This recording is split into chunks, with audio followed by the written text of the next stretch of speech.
Shqipëria dhe Greqia me një marrëveshje të re partneriteti strategjik brenda vitit. Kryeministri i Shqipërisë Edi Rama u prit zyrtarisht në Athinë nga kryeministri i Greqisë Kyriakos Mitsotakis në pallatin qeveritar Maksimos. Nga takimi ballë për ballë, kryeministrat ranë dakord për të çuar marrëdhënie dypalshe në një nivel tjetër për të zgjidhur gjitha çështjet e mbartura.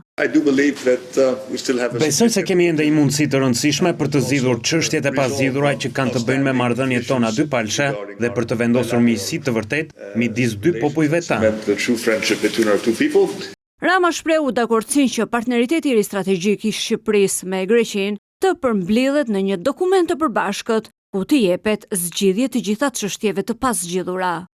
E vlerësojmë shumë dhe jemi shumë të hetur të vazhdojmë dhe përfundojmë atë që kemi rënë dakord së bashku, një dokument të guximshëm, partneriteti strategjik ku të gjitha çështjet trajtohen dhe nuk ka më çështje të pazgjidhura midis nesh.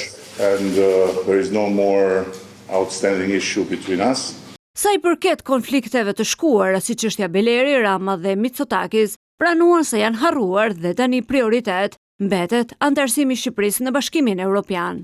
Është gjithmonë mirë të na jepet mundësia të vlerësojmë progresin e rëndësishëm që kemi bërë në marrëdhëniet tona dypalshe dhe mbështetjen tonë të vazhdueshme në rrugën e vështirë që keni ndjekur drejt Bashkimit Evropian.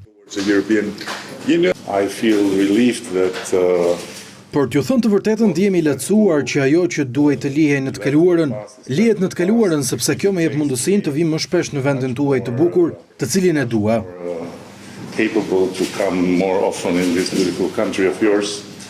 Në klimën e re pozitive pati vend edhe për batuta. Rama kërkoi falje për veshjen, jo dhe aq zyrtare, por Mitsotakis e siguroi se grekëve u pëlqen kjo. Është një nder të jem këtu dhe kërkoj ndjes që nuk jam veshur aq zyrtarisht sa ju sepse nuk e prisja një pritje të tillë. Kështu që shpresoj që media greke nuk do të perceptojnë ndryshe përveç si mungesë informacioni të mirë nga protokolli im.